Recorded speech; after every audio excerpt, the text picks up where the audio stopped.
Hi, I'm John Clayton, Executive Director of the Manchester Historic Association, and welcome to a recap of our recent exhibit called Manchester and the Great War. As part of our educational mission, we felt it was important to let Manchester people know how profoundly our community was affected by the Great War. For instance, if you look around us in this community, we're surrounded by reminders of people who served. Henry J. Sweeney Post in honor of Henry J. Sweeney.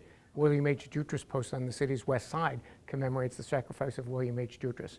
Calivas Park is a memento to Christos Calivas, and I, a graduate of Goslar Park School, knew throughout my childhood that Henry Goslar gave his life for the war effort in the Argonne Forest. So we're trying to share these memories here in the community, but beyond that there was an economic factor that profoundly affected the city during the Great War.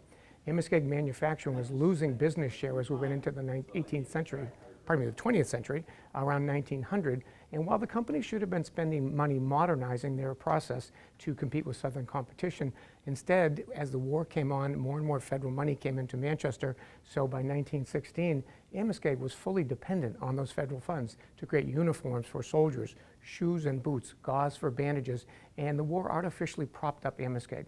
Ultimately, come the end of the war in 1918, the company realized that they had squandered all of that money and the opportunity to become more competitive. By 1922, the ramifications of the war were felt fully here when we had our first general strike in 1922.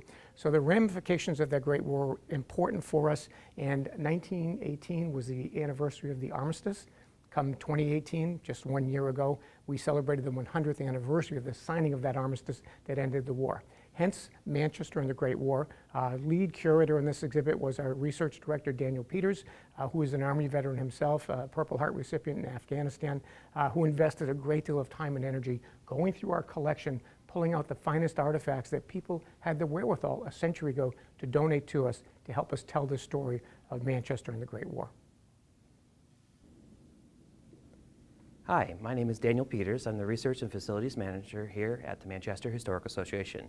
I am one of 4 full-timers here at the Manchester Historic Association, and we run and operate the Millyard Museum down here in the Millyard. This exhibit is a big piece of what I feel is an important part of our city's history, and we're going to start off by talking about something not many people know much about, is the Mexican Border War.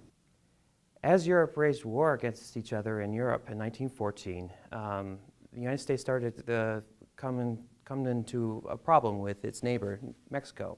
In 1910, a revolution had actually started in Mexico, and there were rebels fighting against the current powers that be, which was known as the Federalist regiments in the Mexican country. So what would happen is that the rebels and federal forces of Mexico were crossing the border in the United States and raiding neighboring towns to the border in the United States. In response, the United States sent the National Guard down to protect the borders. The 1st New Hampshire Infantry was one of those groups that was sent down there. Also, along with the 172nd Field Artillery, which is actually the Manchester unit right here in the city. They spent most of 1916 down patrolling the border.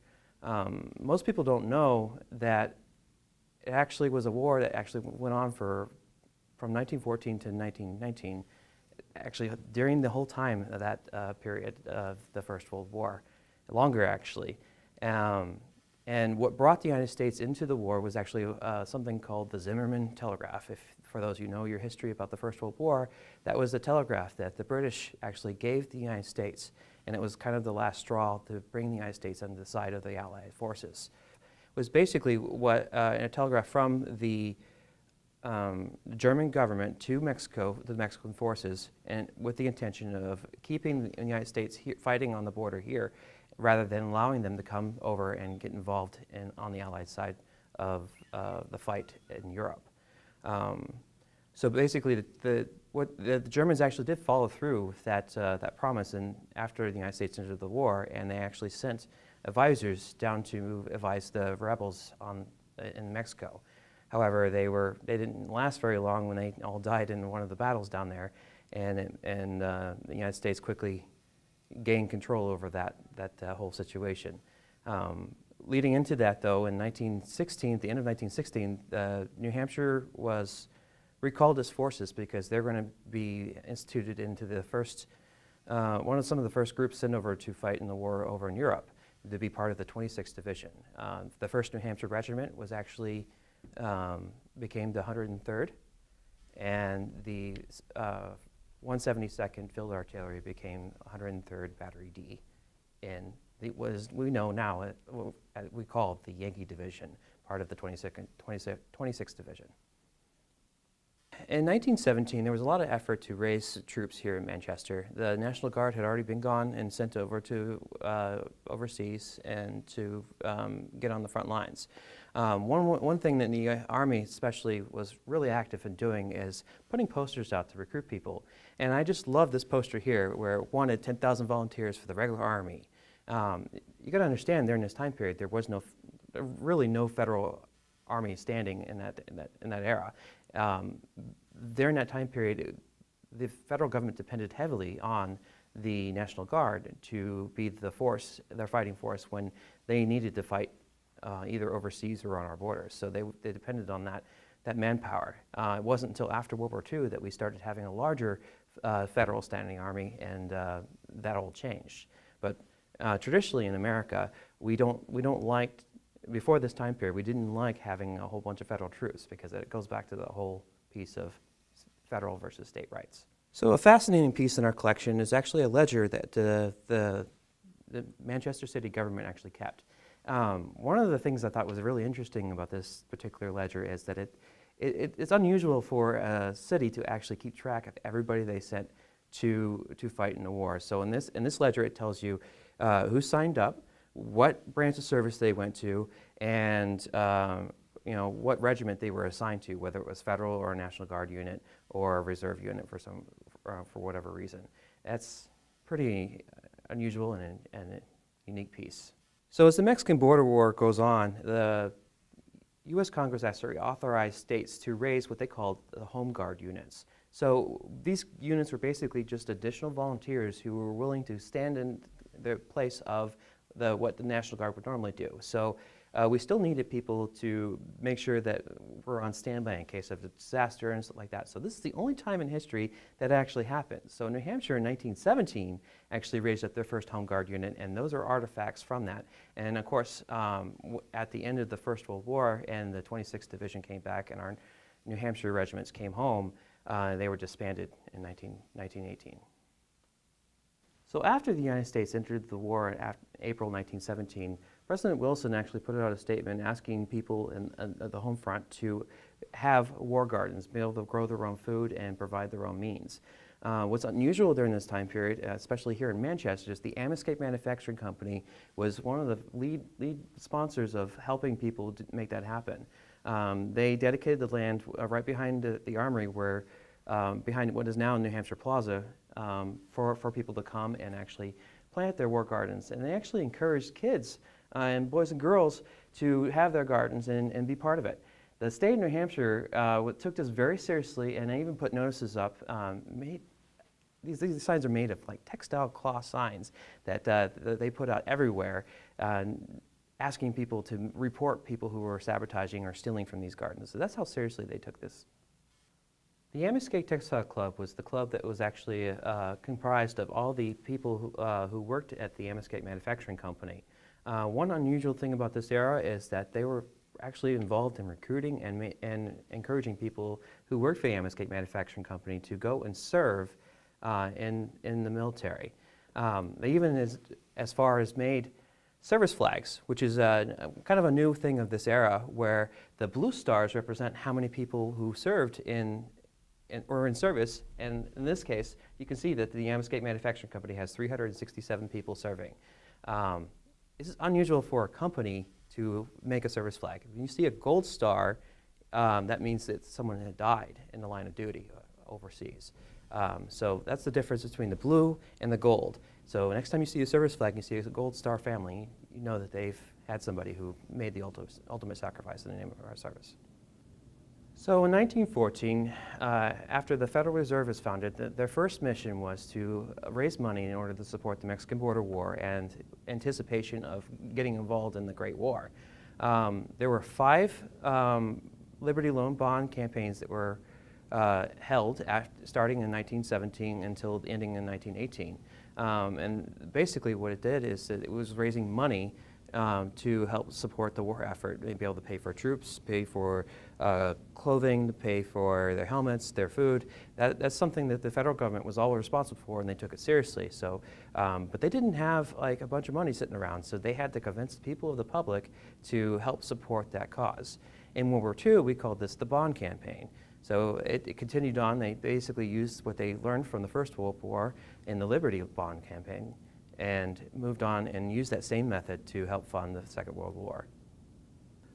One thing that's kind of fascinating about the First World War is that the innovation of technology and the idea of looking back and using old technology in order to solve a modern problem. In this instance, we have a piece of what we call lobster armor, which is basically referred to the shape of the way it's set up. So it's basically like the medieval era meets the modern warfare. The problem what they were having in the First World War is that soldiers were dying too quickly. So how do you prevent that from happening? Is you give them body armor.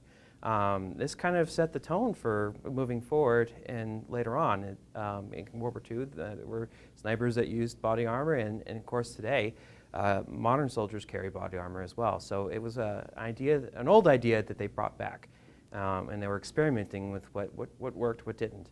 This particular piece was actually a captured armor that it was actually manufactured by Germans.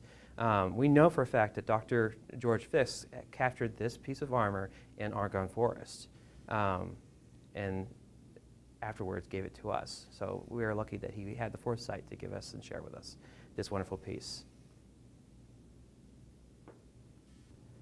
So one thing that we have here on display is actually some interesting helmets from different regiments, although that doesn't necessarily link directly to Manchester, but it was nice that we were able to get somebody to lend these pieces to us. What's kind of cool about some of these helmets is this is kind of the first era where like people are marking their regiments on there, or they're using camouflage techniques. And in this instance, there's a helmet in this case that actually has sand glued on it from the 1st Transportation Battalion. So the Transportation Battalion was a new thing because cars were a new thing in the the turn of the 20th century. We also have other pieces in here of examples from different weapons from different countries, different bayonets, different rifles, and of course we have to have a Remington 1917, which is what most American soldiers would have carried overseas. And here we have some pretty interesting pieces. These are captured items from the First World War. In the back we have, right here we have the Austrian helmet. In the front here we have the German helmet, what is known as a Mailholm helmet. So basically what happened was is a American soldier captured this helmet, slapped a stamp on it and sent it home to mom and dad. It's pretty unusual to think that you can just mail home a helmet like that. And of course here we also have like the gas mask was captured and brought home, given to the Manchester Historic Association. And then we have a helmet that was actually battle damaged that we have, shows how much damage that was actually done to some of these people over there. Of course, you cannot talk about the First World War without talking about the Red Cross and their influence and what they had on the survival of those who were wounded in battle over there. Here in Manchester, we took it very seriously. They actually had several events up at Textile Field to raise money and help with providing people to head overseas to help mend and work in the field hospitals. Have you ever wondered why they named the American Legion Post number 23 ever named their post after Lieutenant William Jutras? Well, the answer is pretty simple. He was a very important person in the aspect that he was the only officer from Manchester that earned the Distinguished Service Cross for his actions overseas. What he did was he actually got pinned down.